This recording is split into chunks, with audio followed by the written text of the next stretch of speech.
13.7 का 15 का पहला प्रश्न है, जिसमें आपको इस प्रकार से एक ग्राफ दिखाई देगा। इस ग्राफ से अब क्या करना है पता है? इस ग्राफ से हमें असमीका निकालना है। क्या निकालना है? असमीका। पहले क्या होता था? असमीका से हम लोग ग्राफ का निर्माण करते थे, है ना। अब इस बार क्या करेंगे? ग्राफ से असमीका का निर्माण करेंगे। तो देखो कैसे पता चलेगा कि असमीका जो है वो लेस देन इक्वल बराबर होगा, मतलब लेस देन होगा कि ग्रेटर देन होगा, ये कैसे पता चलेगा? तो देखो मैं आपको हल करके बताता हूँ, ठीक है। यहाँ पे ये संगत समीकरण दिया हुआ है ना, ये क्या है? संगत समीकरण। क्यों? क्योंकि अभी ये बराबर के रूप में है ना। तो यहाँ पे मैं लिख लेता हूं, हल दी गई रेखा, है ना। दी गई रेखा, या फिर हम इसे कहते हैं संगत समीकरण कहते हैं। क्या है? देखो कितने रेखा आपको दिखाई दे रहा है? ये पहला रेखा है ना। ये पहला रेखा, इसको आप दूसरा रेखा नाम दे सकते हो, इसको आप तीसरा रेखा कह सकते हो, ठीक है। इसके अलावा दो रेखा और है जो एक्स अक्ष और वाई अक्ष पर है, जो हमें दिखाई नहीं दे रहा है ना, दिखाई नहीं दे रहा है। तो हम ये कह सकते हैं कि हमारा जो चौथा रेखा है, ये पूरा, ये जो एक्स रेखा है इसको मान सकते हैं, और ये जो वाई रेखा आपको दिखाई दे रहा है इसको हम पांचवा मान सकते हैं, ठीक है। जो दो रेखा है जो कभी हमें दिखाई नहीं देता है, वो एक्स अक्ष पर बन रहा है क्योंकि 0 पॉइंट होगा, है ना। देखो इससे पहले वाले प्रश्न में मैंने आपको बताया था ना, अगर ये इस तरीके से दिया हुआ है तो इसका मतलब क्या है कि ये एक्स अक्ष पर 0 ही पॉइंट बनेगा। इस तरीके से अगर है तो भी ये वाई अक्ष पर बनेगा। तो दो रेखाएं जो है ना, जो एक्स अक्ष और वाई अक्ष पर बनता है, जो दिखाई हमें नहीं देता है, ठीक है। तो इस तरीके से ये दोनों रेखाएं जो है वो एक्स अक्ष और वाई अक्ष पर, ये वाला जो सूत्र है इस सूत्र के थ्रू बनेगा, है ना। तो चलो हल करते हैं। पहले हम पहले वाले रेखा को लेते हैं। तो पहला वाला रेखा क्या है? x प्लस 2y बराबर 8 है। तो यहां पे मैं लिख लेता हूं x प्लस 2y बराबर 8, है ना। ये दिया हुआ है, इसे हम पहला समीकरण नाम दे देते हैं, ठीक। अब यहाँ पे मैं, चूंकि छायांकित क्षेत्र को देखना है ना, तो यहाँ पे कुछ हमें लिखना पड़ेगा कि भैया ये छायांकित क्षेत्र जो है, देखो छायांकित क्षेत्र की साइड में बन रहा है। मैंने आपको क्या बताया था? बायां साइड बताया था ना। बायां साइड बनता है तो कथन सत्य रहता है, और दायां साइड बनता है तो कथन असत्य रहता है। तो सत्य असत्य कथन वाला अब आपको कुछ याद आया? याद आ गया होगा ना, सत्य और असत्य कथन। तो देखो यहां पे आपको क्या लिखना है? चूंकि छायांकित छायांकित क्षेत्र तथा मूल बिंदु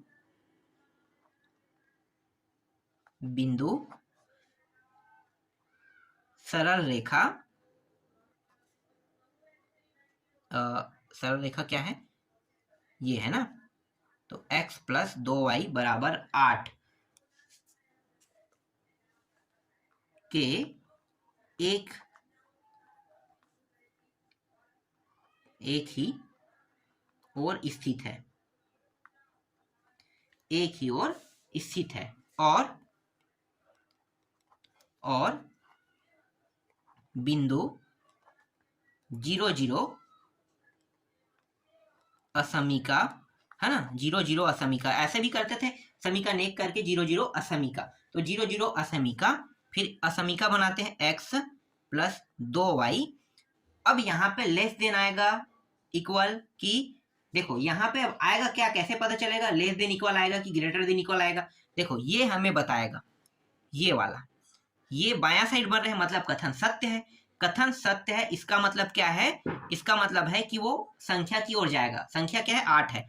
तो 8 की ओर मुंह खुला करना है आपको। ये रहा 8, 8 की ओर हमने क्या कर दिया? मुंह खुला कर दिया। तो ये लेस देन इक्वल बनेगा, है ना। तो लेस देन इक्वल हो जाएगा। तो इस तरीके से आपको क्या करना है? लेस देन इक्वल 8 को क्या करता है? वो संतुष्ट करता है। अतः प्रथम, ये प्रथम लिखने की जरूरत नहीं है, अतः रैखिक असमीका लिख दो। अतः रैखिक असमीका, अतः रैखिक असमीका क्या होगा? x plus 2y greater than equal 8 होगा, है ना। इस तरीके से है, बस इतना ही करना है। पहला रेखा का उत्तर निकल गया, है ना। पहला रेखा का उत्तर आ गया। देखो ध्यान देना, ये रेखा है, इस रेखा के बायां साइड क्या बन रहा है, बायां साइड छायांकित भाग आ रहा है। मतलब देखो ना, ये जो छायांकित एरिया है ये किस साइड आ रहा है, बायां साइड आ रहा है। तो बायां साइड आ रहा है, इसका मतलब क्या है, इसका मतलब ये है कि ये जो है ये नंबर की ओर जाएगा, इस तरीके से मुंह खुला रहेगा, है ना। और ये कथन क्या है, सत्य है, तभी तो बन रहा है ना। तो इस तरीके से आपको लेना है। तो देखो कुछ फॉर्मेलिटी आपको लिखना पड़ेगा, हर प्रश्न में हम ऐसे ही लिखेंगे। छायांकित क्षेत्र तथा मूल बिंदु सरल रेखा 8 + 2y = 8 के एक ही ओर स्थित है ना, एक ही ओर स्थित है, या आप कह सकते हैं बायां ओर स्थित है लिख सकते हो। और बिंदु 0 0 जब हमने लिया तो है ना, तो ये 0 0 हो जाता है, तो ये मान 0 0, फिर ये क्या होगा, ये <= 8, मतलब 8 की ओर बन रहा है। ठीक है, तो हम वापस अगर 0 0 को हम x की जगह में 0 0 ना रख के x + 2y के रूप में रखेंगे तो ये 8 की ओर जाएगा, मतलब कथन सत्य हो रहा है, तो संतुष्ट करता है। अतः रैखिक असमीका x + 2y <= 8 है।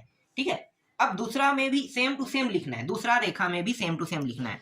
तो चलो दूसरा रेखा ले लेते हैं। तो यहाँ पे फिर दी गई रेखा है, कोई भी ले लो, है ना। देखो इसको लेना चाहे इसको ले लो, तो हम दूसरा इसको ले लेते हैं।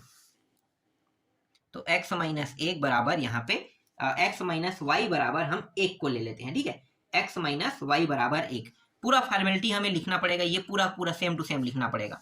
देखो यहाँ पे क्या लिखा है, छायांकित क्षेत्र वाला है ना, तो यहाँ पे आपको लिखना पड़ेगा पूरा का पूरा, जैसा है वैसा आपको लिखना है। तो लिखो छायांकित क्षेत्र और मूल बिंदु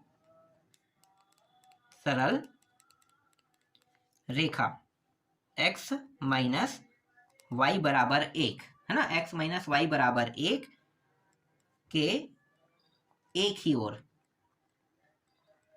ओर क्या है, स्थित है, तथा स्थित है, उसके बाद तथा या और, है ना, तथा या और भी लिख सकते हो, है ना, तथा लिखो चाहे और लिखो, तथा बिंदु 0 0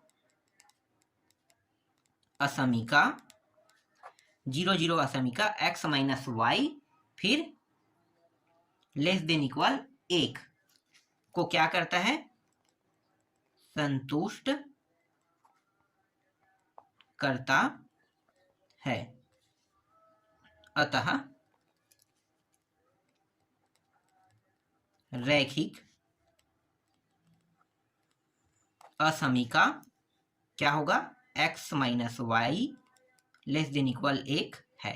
ये क्या होगा, आपके दूसरे प्रश्न का मतलब दूसरा जो रेखा है उसका उत्तर होगा। देखो यहाँ पे जो छायांकित क्षेत्र किस साइड बन रहा है, ऊपर की ओर बन रहा है। अगर हम इसे ऐसा कर दें रेखा को, तो ये कौन सा एरिया में आ गया, बायां भाग आ रहा है ना, बायां भाग में बन रहा है, बायां भाग और ये दायां भाग, तो बायां और दायां, देखो बायां और दायां, तो बायां साइड बनने के कारण क्या हो रहा है, बायां साइड बनने के कारण ये कथन सत्य हो रहा है ना। तो यहाँ पे ये जो कथन सत्य हुआ है, इसलिए ये जो निशान है 1 की ओर है। ठीक है, असत्य होने पर किस साइड हो जाता, ये निशान x - y की साइड हो जाता है ना। चलो अब तीसरा देखो, तीसरा जो है दी गई रेखा कौन सा है, 2x + y बराबर 2 है। तो लिखो 2x y बराबर 2।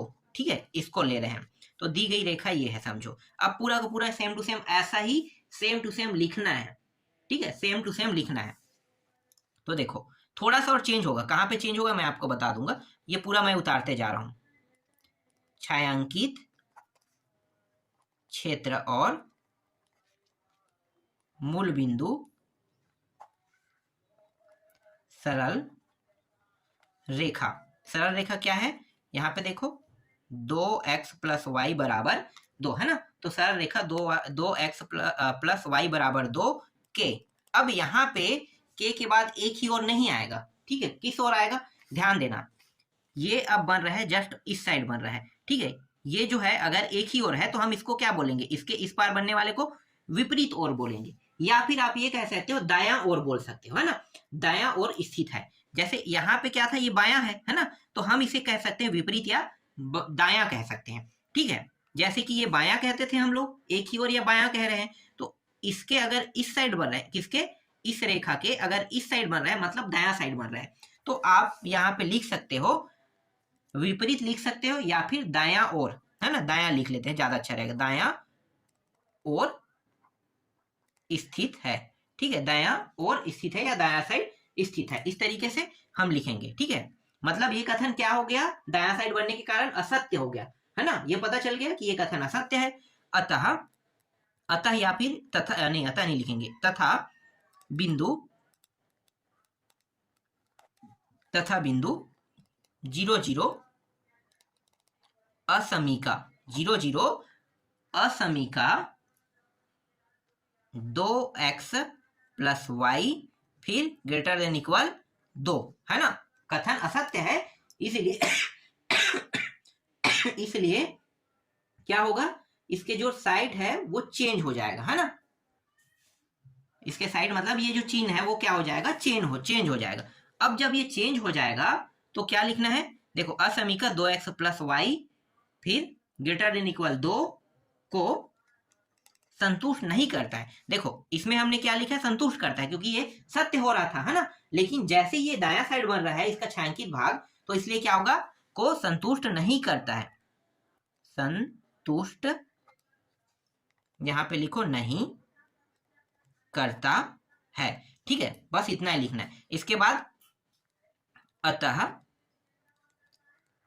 रैखिक असमीका, अतः रैखिक असमीका क्या होगा, 2x प्लस वाई फिर ग्रेटर देन इक्वल 2 है। देख लो इस तरीके से तीसरा जो रेखा है उसका भी बन गया, है ना। अब जो 2 है जो हमें दिखाई नहीं देता है उसके लिए भी कुछ लिखना होगा, तो थोड़ा सा पॉइंट लिख देते हैं, और हर में ऐसे ही लिखना होता है ना, थोड़ा सा पॉइंट यहाँ पे हम लोग लिख देते हैं। चलो यहाँ पे मैं इसे 2 खंड कर लेता हूं, ये रहा, इतने में हम लिख लेते हैं। ठीक है, तो x इस तरीके से 0 लिख दो और y इस तरीके से 0 लिख दो। देखो इसमें कुछ लिखना नहीं, बस ऐसा ही बस करना है। क्यों, क्योंकि ये जो रेखा है ना चौथा, देखो इसी में बन रहा है, x पे 0 0 पॉइंट यहीं पे आ रहा है ना, तो ये 0 पॉइंट ऐसा है, ऐसे बढ़ाओ चाहे कैसे करो ये यही रहेगा, है ना, y करोगे तो भी यही रहेगा। तो बस आपको क्या करना है, इस तरीके से 2 मान ऑटोमेटिकली आपको ले लेना है। ठीक है, इसके बाद अंतिम में यहाँ पे आपको लिखना है अतः, अतः ये बस इतना कर रहे हैं, अब पूरा पूरा क्या करेंगे, सभी को एक साथ लिखेंगे। अतः दिए गए हल समुच्चय, दिए गए हल समुच्चय के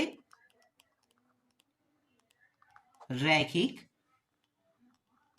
असमीका निकाय, निकाय है। चलो पूरा पूरा के पूरा क्या करेंगे, यहाँ पे जो तीनों जो रैखिक असमीका निकाले ना उनको लिखते हैं। तो देखो पहला हमने ये निकाला था, तो लिखो x plus 2y less than equal 8, फिर ये अल्प विराम लगाना है। दूसरा में क्या क्या आया था, ये आया था, तो ये x minus y less than equal 1। तीसरा देखो ये आया था, है ना, तो तीसरा है 2x प्लस वाई फिर ग्रेटर देन इक्वल 2, फिर चौथा और पांचवा, तो ये x और ये, ठीक है, इसके मान 0 0 आ रहे इसलिए इसके वैल्यू आपको पता है कुछ नहीं के बतौर, है ना, तो ये आपको क्या करना है, इस तरीके से ले देना है। तो ये क्या है, यही है इस प्रश्न का उत्तर। बस इतना ही निकालने के लिए कहा था, कैसे निकालना है आपको समझ में आ गया, है ना। तो जो दूसरा वाला है ना वो मैं आपको दिखा देता हूं। देखो दूसरा वाला ये चित्र आपको दिखाई दे रहा है, ठीक है, दूसरे वाले चित्र को देखो। अब दूसरे वाले चित्र में कितने रेखा है गिनो, अगर गिनते हो तो ये 1 2 है ना, 3 4, 4 रेखा है, और 2 मान एक्स्ट्रा आपको लेना है। ठीक है, x greater than equal 0, y greater than equal 0, ये दोनों लेना है। मतलब आपको 4 रेखा के लिए हल करना है, 4 रेखा के लिए आपको क्या करना है, हल करना है, और 4 रेखा के साथ 2 मानों को उसके साथ अटैच कर देना है। मतलब टोटल 6 मान निकलेगा, है ना। एक मान x अक्ष पर बन रहा है, एक मान y अक्ष पे बन रहा है जो आपको दिखाई नहीं दे रहा है, बाकी 4 रेखा स्पष्ट दिखाई दे रहा है। तो इन चारों रेखाओं के लिए अब प्रश्न जो है ना, जो 15 का दूसरा प्रश्न जो है, इसको आप खुद बना के देखना। मैंने आपको बता दिया है किस तरीके से बनाना है, कैसे बनाना है ना, पूरा डिटेल मैंने बता दिया है। बस अब जो बाकी है ना उनको आप लोग खुद बनाना, जैसे मैंने पहला प्रश्न में बनाया वैसे ही आपको दूसरे प्रश्नों को हल करना है। ठीक है, क्योंकि मैं सभी प्रश्नों को हल करूंगा तो सेम टू सेम हल होगा और समय आप लोगों का भी जाएगा, मेरा भी जाएगा, है ना। तो हम दोनों के समय को बचाते हैं, और प्रैक्टिस के लिए भी ये समझ सकते हो कि ये प्रश्न मैं आपको प्रैक्टिस के लिए दे रहा हूँ। तो इससे क्या होगा, कम से कम बना के देखोगे तो तुम्हें याद भी रहेगा। तो इस प्रकार से ये पूरा प्रश्नावली और अध्याय भी कंप्लीट हो गया। इसके बाद अगले अध्याय को देखेंगे।